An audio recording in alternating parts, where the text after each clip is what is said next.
Hi എല്ലാവർക്കും നമസ്കാരം. Welcome back to travel and toast. കേരളത്തിൽ ട്രെക്കിങ്ങിന് പോകാൻ പറ്റിയ 10 സ്ഥലങ്ങളെക്കുറിച്ചാണ് ഇന്ന് പറയുന്നത്. അതിൽ ഏറ്റവും ഫസ്റ്റ് തിരുവനന്തപുരത്തിനടുത്തുള്ള അഗസ്ത്യാർകൂടം കൊടുമുടി ട്രെക്കിംഗ് ആണ്. ട്രെക്കിങ്ങിനുള്ള പാസുകൾ തിരുവനന്തപുരത്തെ കേരള വനം വകുപ്പിൻ്റെ ഓഫീസിൽ നിന്നും തന്നെയാണ് നമുക്ക് കിട്ടുന്നത്. തിരുവനന്തപുരത്ത് നിന്നും ഏകദേശം ഒരു 50 കിലോമീറ്റർ അകലെയുള്ള ബോണക്കാട് നിന്നാണ് ട്രെക്കിംഗ് റൂട്ട് സ്റ്റാർട്ട് ചെയ്യുന്നത് കേട്ടോ. രണ്ടാമതായിട്ട് ഹൃദയാകൃതിയിലുള്ള തടാകം കാണാനായിട്ട് നമുക്ക് ചെമ്പ്ര പീക്കിലേക്ക് പോകാം. വയനാട്ടിലാണ് ചെമ്പ്ര പീക്ക് ഉള്ളത് കേട്ടോ.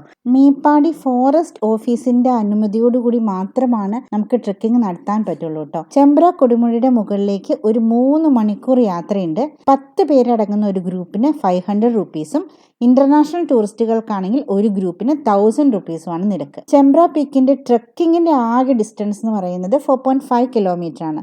അതായത് മേപ്പാടിയിൽ നിന്നും വാച്ച് ടവറിലേക്ക് 1 കിലോമീറ്ററും പിന്നെ വാച്ച് ടവറിൽ നിന്നും ഹൃദയാകൃതിയിലുള്ള തടാകത്തിലേക്ക് 2 കിലോമീറ്ററുമാണ് എടുക്കുന്നത്. പിന്നെ ഹൃദയാകൃതിയിലുള്ള തടാകത്തിൽ നിന്നും 1.5 കിലോമീറ്റർ അകലെയാണ് ചെമ്പ്ര പീക്ക്. നെക്സ്റ്റ് വരുന്നത് മീശപ്പുലിമല ട്രെക്കിംഗ് ആണ്. കേരളത്തിലെ ആനമുടിയുടെ ഒരു ഭാഗമാണ് മീശപ്പുലിമല. അപ്പോൾ കേരളം വനം വകുപ്പ് മീശപ്പുലിമലയിലേക്ക് ഒരു രാത്രി താമസിച്ച് ട്രെക്കിംഗ് നടത്താനുള്ള പാക്കേജ് ഉണ്ട്. മൂന്നാറിലെ വനം വകുപ്പിൻ്റെ ഓഫീസിൽ വേണം നമുക്ക് ട്രെക്കിംഗ് ബുക്ക് ചെയ്യാനായിട്ട്.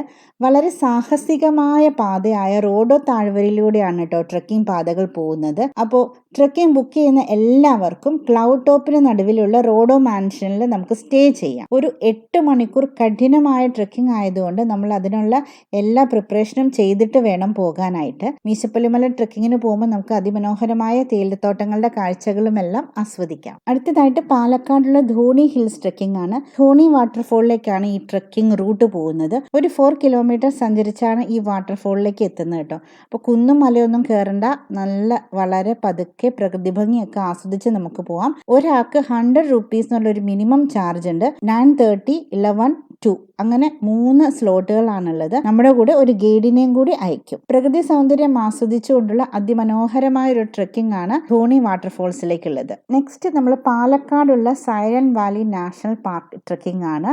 യുനെസ്കോയുടെ പൈതൃക സ്ഥലമാണ് കേട്ടോ ഇത്. വനവാസകാലത്ത് പാണ്ഡവർ ഇവിടെ താമസിച്ചിരുന്നു എന്ന് പറയപ്പെടുന്നു.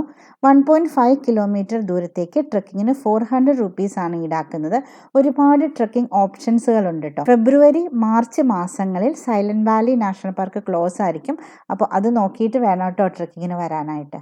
നെക്സ്റ്റ് തേക്കടിയിൽ നിന്നും 45 കിലോമീറ്റർ അകലെ ഇടുക്കി ബോർഡറിൽ സ്ഥിതി ചെയ്യുന്ന രാമക്കൽ മേട്ടിലേക്കുള്ള ട്രെക്കിംഗ് ആണ്. രാമക്കൽ മേടിന്റെ മുകളിൽ നിന്ന് നോക്കിക്കഴിഞ്ഞാൽ തമിഴ്നാട്ടിലെ പല കൃഷി സ്ഥലങ്ങളുടെയും ദൂരദൃശ്യം നമുക്ക് കാണാനായിട്ട് പറ്റും. കുറവൻ കുറത്തിയുടെ ഒരു പ്രതിമയാണ് ഇവിടുത്തെ പ്രധാന അട്രാക്ഷൻ. രാവിലെ വരുവാണെങ്കിൽ നല്ല മൂടമഞ്ഞാണ്. അപ്പോൾ രാവിലെ നമ്മൾ തേക്കടിയിൽ ബോട്ടിങ് നടത്തിയിട്ട് അവിടുന്ന് രാമക്കൽമേട് ട്രെക്കിങ്ങിന് പോയി തിരിച്ച് തേക്കടിയിൽ സ്റ്റേ ചെയ്യുന്ന രീതിക്ക് നമ്മുടെ ട്രെക്കിംഗ് നമുക്ക് പ്ലാൻ ചെയ്യാം കേട്ടോ. നെക്സ്റ്റ് കോഴിക്കോട് ജില്ലയിലെ ഏറ്റവും പ്രസിദ്ധമായ തുഷാരഗിരി വാട്ടർഫോളിലേക്കുള്ള ട്രെക്കിംഗ് ആണ്. 3 ഭാഗങ്ങളായിട്ടാണ് ട്രെക്കിംഗ്. എൻട്രൻസിൽ നിന്നും 1 കിലോമീറ്റർ ട്രെക്ക് ചെയ്താൽ ഏറ്റവും താഴെയുള്ള വാട്ടർഫോൾ കാണാം.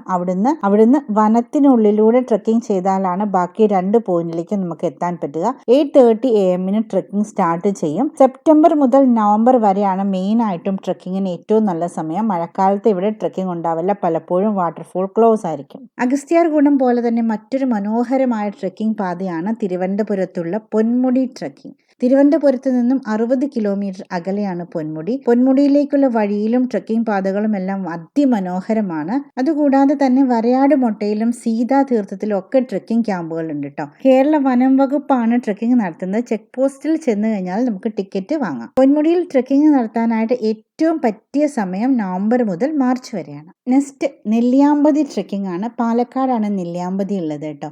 നെല്ലിയാമ്പതി മലനിരകളിലൂടെ സീതാർകുണ്ട് വ്യൂ പോയിന്റിലേക്കുള്ള യാത്ര നല്ല അതിമനോഹരമാണ്. ഏതൊരു ട്രെക്കിങ്ങുകാരും ജീവിതത്തിൽ ഒരിക്കലും മറക്കാത്ത അതിമനോഹരമായ പാതയാണ് കേട്ടോ ഇത്. പോകുന്ന വഴിക്ക് ഗവൺമെന്റിന്റെ ഓറഞ്ച് ആൻഡ് വെജിറ്റബിൾ ഫാം ഒക്കെ ഉണ്ട്. രാവിലെ 6 മുതൽ വൈകുന്നേരം 6 വരെ മാത്രമാണ് ട്രെക്കിംഗ് അനുവദിക്കുന്നത്. അങ്ങനെ നമ്മുടെ ലിസ്റ്റിലുള്ള ലാസ്റ്റ് ട്രെക്കിംഗ് ഡെസ്റ്റിനേഷൻ ആണ് മൂന്നാറിലെ ചക്രമുടി ട്രെക്കിംഗ്. കേരളത്തിലെ ഏറ്റവും കഠിനമായ ട്രെക്കിംഗ് പാത എന്നാണ് ചക്രമുടി ട്രെക്കിംഗ് അറിയപ്പെടുന്നത്. ചക്രമുടിയിലേക്ക് പോകുമ്പോൾ നമ്മൾ ആനകളെയൊക്കെ കാണാൻ പറ്റും. ചിലപ്പോൾ ആനത്താരയിലൂടെ ആയിരിക്കും നമ്മൾ പോകുന്നത്. ഏകദേശം ഒരു 10 കിലോമീറ്ററിന് താഴെയാണ് ഡിസ്റ്റൻസ് ഉള്ളൂ. നമ്മൾ നോർമൽ നോർമൽ സ്പീഡിൽ പോവുകയാണെങ്കിൽ ഒരു 3 to 5 ഹവറിനുള്ളിൽ നമുക്കിത് ക്രോസ് ചെയ്യാനായിട്ട് പറ്റും കേട്ടോ. മൂന്നാറിൽ നിന്നും 1 മണിക്കൂർ അകലെയുള്ള പോതമേട് എന്ന സ്ഥലത്ത് നിന്നാണ് ചക്രമുടിയിലേക്കുള്ള ട്രക്കിംഗ് ആരംഭിക്കുന്നത്. ചക്രമുടിയിലെ സൂര്യോദയം കാണാൻ പറ്റുകയാണെങ്കിൽ ജീവിതത്തിൽ ഒരിക്കലും മറക്കാൻ പറ്റാത്തൊരു കാഴ്ചയായിരിക്കും. എല്ലാവർക്കും വീഡിയോ ഇഷ്ടപ്പെട്ടെന്ന് വിശ്വസിക്കുന്നു. ഇഷ്ടപ്പെട്ടാൽ സപ്പോർട്ട് ചെയ്യാൻ മറക്കല്ലേ. മറ്റൊരു മനോഹരമായ വീഡിയോ ആയിട്ട് വീണ്ടും കാണാം. Till then stay tuned.